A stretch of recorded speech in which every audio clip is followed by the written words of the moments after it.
នៅក្នុងប្រទេសមួយជាតិសាសន៍មួយក្រុមហ៊ុនមួយអង្គការមួយឬក្រុមគ្រួសារមួយដើម្បីឲ្យមានដំណើរការប្រព្រឹត្តទៅល្អនិងមានការអភិវឌ្ឍនោះចាំបាច់ត្រូវមានអ្នកដឹកនាំដើម្បីដឹកនាំនិងរីរងមធ្យោបាយដឹកនាំទៅរកភាពជោគជ័យហើយដើម្បីឲ្យការដឹកនាំមានភាពល្អប្រសើរចាំបាច់ត្រូវមានអ្នកដឹកនាំល្អដែលមានទាំងសមត្ថភាពពីធម្មជាតិចំណេះជំនាញវិជ្ជាជីវៈនិងបំណិនជីវិតឲ្យស្របទៅតាមស្ថានភាពទៅអាចខ្លាចទៅជាអ្នកដឹកនាំដែលមានគុណភាពបានតើពិតទេអង្គវេទិកាជាទីរាប់អាន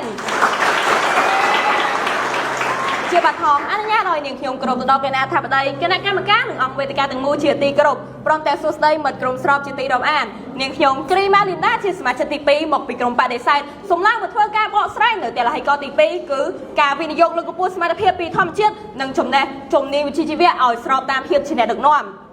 កាលបាននិយាយពីពាក្យថាភាពជាអ្នកដឹកនាំមនុស្សភាគច្រើនតែយកភ្លាមថាភាពជាអ្នកដឹកនាំសំដៅទៅលើបុគ្គលដែលកាន់កាប់ការងារខ្ពស់ឬបុគ្គលដែលមានមុខតំណែងនិងតួនាទីសម្រាប់ចិត្តផ្សេងៗនៅក្នុងស្ថាប័នអ្វីមួយ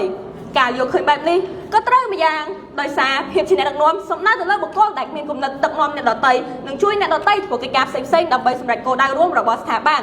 គេអាចកត់សម្គាល់បានថាភាពជាអ្នកដឹកនាំរបស់មនុស្សមានពីរប្រភេទគឺភាពជាអ្នកដឹកនាំអាចរៀនសូត្របាននិងភាពជាអ្នកដឹកនាំដែលមានអំណោយទានពីធម្មជាតិភាពជាអ្នកដឹកនាំអាចរៀនសូត្របានកើតឡើងតាមរយៈការងារនិងការសិក្សាបំពេញបន្ថែមចំណែកឯភាពជាអ្នកដឹកនាំដែលភាពជាអ្នកដឹកនាំរបស់មនុស្សពីធម្មជាតិគឺកើតពីលក្ខណៈសម្បត្តិដែលបុគ្គលមានពីកំណើតហើយបង្ហាញចេញតាមរយៈសកម្មភាពវិជ្ជមាននៅក្នុងជីវភាពប្រចាំថ្ងៃនេះបើយោងទៅតាមការចេញផ្សាយរបស់គេហទំព័រសារព័ត៌មាន AMS កាលពីថ្ងៃទី26ខែតុលាឆ្នាំ2023ដោយបានផ្ដោតសំខាន់ទៅលើអត្តចរិតធម្មជាតិទាំង7ចំណុចដែលបានបង្ហាញពីជំនាញភាពជាអ្នកដឹកនាំរបស់មនុស្សគឺ1បុគ្គលបើកចំហទំនាក់ទំនង2បុគ្គលចេះយល់ចិត្តអ្នកដទៃ3បុគ្គលមានយុទ្ធសាស្ត្រកិច្ច4បុគ្គលមានគំនិតលួចផ្ដើម5បុគ្គលមានគំនិតវិជ្ជមាន6បុគ្គលចេះបត់បែន7បុគ្គលមានទំនួលខុសត្រូវខ្ពស់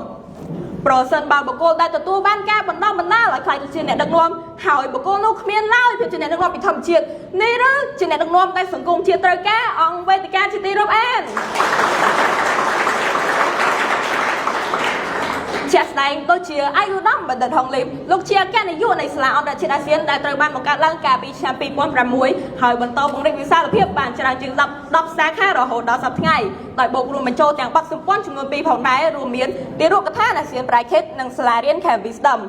ប៉ុន្តែបើយើងកន្លែងមកពីសមាជិកភាពកាយរដ្ឋរបស់លោកនាយកវិញគឺលោកនាយកទៅចូលជាសមាជិកភាពនៃចលនាកាយរដ្ឋក្នុងកំឡុងឆ្នាំ2023នេះតែប៉ុណ្ណោះចំពោះការចូលជាសមាជិកភាពកាយរដ្ឋកម្ពុជាគឺគ្រាន់តែដើម្បីទទួលបានស្មារតីនៃការរួបរวมនិងនាំសារសន្តិភាពតែបើនិយាយអំពីភាពជាអ្នកដឹកនាំរបស់លោកនាយកវិញគឺលោកនាយកមានទាំងសមត្ថភាពពីធម្មជាតិចំណេះជំនាញវិជ្ជាជីវៈនិងបំណិនជីវិតតាំងពីមុនពេលដែលខ្លាយទៅជាសមាជិកកាយរដ្ឋកម្ពុជាទៅទៀតណាអង្គវេទិកាជាទីរាប់អានសរុបរួមមកដើម្បីខ្លាយទៅជាអ្នកដឹកនាំនៅក្នុងសង្គមបានលុះត្រាតែបុគ្គលរូបនោះយកចិត្តទុកដាក់ទៅលើការអភិវឌ្ឍសមត្ថភាពតាមរយៈការសិក្សារៀនសូត្រដោយបូករួមជាមួយនឹងសមត្ថភាពពីធម្មជាតិផងដែរទើបបុគ្គលរូបនោះអាចខ្លាយទៅជាអ្នកដឹកនាំដែលពោរពេញទៅដោយគុណភាពជាចុងក្រោយតាំងក្រុមបដិសេធយើងខ្ញុំនៅតែយល់ឃើញថាការវិនិយោគកម្មវិធីលើកកម្ពស់កាយរដ្ឋតែមួយមុខមិនទាន់គ្រប់គ្រាន់ទេសម្រាប់ខ្លាយខ្លួនទៅជាអ្នកដឹកនាំសង្គមដែលមានគុណភាពនាថ្ងៃអនាគតប្រសិនបើបុគ្គលនោះមិនមាននូវសមត្ថភាពពីធម្មជាតិចំណេះជំនាញវិជ្ជាជីវៈនិងបំណិនជីវិតឲ្យស្របតាមភាពជាអ្នកដឹកនាំ